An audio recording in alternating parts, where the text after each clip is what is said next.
I was born in Alabama, like different from a lot of people around here, but yeah, I was actually born in Alabama in Lawrence County, in a little city called Hillsborough and a community called Fish Pond. And I went to the elementary school in the area. I then went to high school at Austin High School in Decatur. For my 10th grade year, 11th grade year, I went to Cortland High School, and then 12th grade year, I went back to Austin High School. And then after that, I went to college at Alabama A&M University for years and years and years and years. So I have 3 degrees from Alabama A&M University. I have a Bachelor's of Science degree in Electrical Electronic Engineering Technology. I have a Master's in Physics and a PhD in Physics. So my process of getting a PhD was a little bit different than I would hope anybody else goes through. I was working full time, and I was married, and I was getting ready to start my family. And my physics professor that I had in undergrad and also during my graduate studies for my master's was starting the PhD program at Alabama A&M University and needed students. So I was going to just take a class or 2 just to get him started and to build the program. And the thing about me is once I start something, I kind of have to finish it. So that was one of the reasons I went ahead and got the PhD. The other reason that I got the PhD was somebody told me I couldn't do it. And I don't like people telling me what I can and cannot do. So it took a while because I worked full time. I gave birth to 2 children, and like I said, I was married, and I was also active in the community. So it took me a long time to get my PhD, but eventually we persevered and got the PhD. Oh, never give up. Never, ever never give up. When you set your mind on getting something done, you have all the ability in the world to do just that. So I would never give up. Just make sure you know what it is you want to do and go for it. There is nothing to stop you from doing anything that you want to do. In college, I had there were 2 other girls that were in the field, so we kind of supported each other. We studied together, we hung out together. So although there were mostly males in the field, we had each other, so we were each other's support group. And then once I graduated and started working in the field, there were times when I was, people thought I was the secretary instead of the engineer. And I just sometimes smiled and just went on, and sometimes I corrected them to let them know that, no, I'm not gonna get your coffee. You can get mine. But I didn't drink coffee, so no. But yeah, it was something new. So people had to get used to having females in the field. And sometimes even now, it's still a male-dominated field. We have at Marshall Space Flight Center, we have lots of females that are engineers now. So it's more common there. But the language that we speak sometimes is a little different. So if you have a room full of men and the female is there and the female says something, they'll hear it, but they don't really hear it. And then a male can come behind them and say some of the same exact things. And they're like, oh yeah, that's a good idea. And I'm like, did you just say that? So there's still kind of a language thing that we have to get used to. We speak different languages, but it's still all the same. They did an excellent job. I thought they did a really good job of that movie. Of course, the people in that movie were located at Langley, and at Marshall we didn't know about the people that were actually portrayed in the movie until the movie came out. But then again, I often tell people that when we do our jobs to achieve mission success.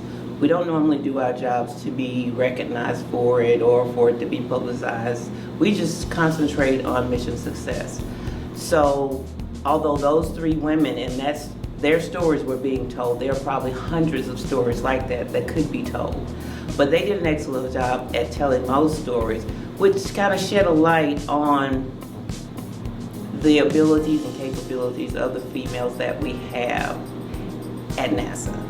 So it helped, I think, open the eyes to a lot, and I've seen a lot of females get in leadership positions since that movie has come out at Marshall. So it did a good thing there, and it also inspired a lot of young girls to aspire to do something different than maybe they would have considered before they saw this movie.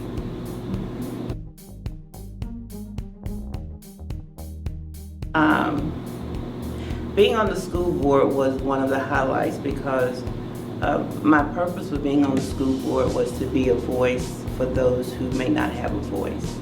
And a lot of times we don't think about the different types of people that are represented in our school system. And sometimes we take for granted that everybody has the same opportunities as everybody else. And that's not always true. Sometimes people struggle, and we got to make sure that we pay attention to the people that are struggling. Or sometimes people may need additional resources or additional help, and we may have to make sure that we also consider their needs when we are making decisions. So the school board was one of the highlights. It was a lot of work. It was a lot of work, but it was also a very rewarding work.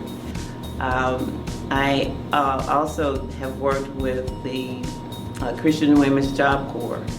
And this is an organization that helps females that find themselves in situations that they never thought they'd be in, sometimes having to take care of like grandchildren maybe, and maybe they've never worked, or they've had to be separated from their spouse and they've never worked. So Christian Women Job Corps will provide them with training so that they can learn how to support themselves and how to manage maybe finances, or how to get their GED so that they can then become contributors to society and be able to take care of themselves and their children, or whatever they need to do. And then I'm also a member of Delta Sigma Theta Sorority Incorporated, where we have youth programs. We work with the youth to help them to, give them skills that they need to survive. And we work with middle school as well as high school girls, and we also have a program for high school boys that we do to kind of teach them about, we enlist some of our male counterparts to help us to train those guys up and give them skills that they need to survive in the world also. Well, see, we have a lot of students that have not had the exposure to a lot of areas, and there are just things that they don't know. There are things that they don't know how to do, things that they don't even know exist that they can do. So organizations like this kind of help to give them that exposure, to help them to have things in mind that they can aspire to do or aspire to be. So these organizations are very important to reach those students or those groups of people, to help them to know that you can achieve greatness and you have everything inside of you to do that.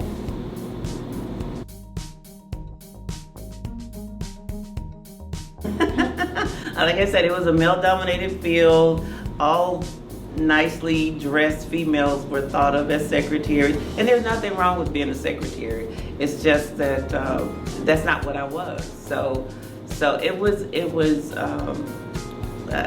was something that we had to get used to, having females in those fields that were not normally female oriented. So it was different, and but we still had to be professional and smile and understand that it's going to take a while for them to get used to us being here.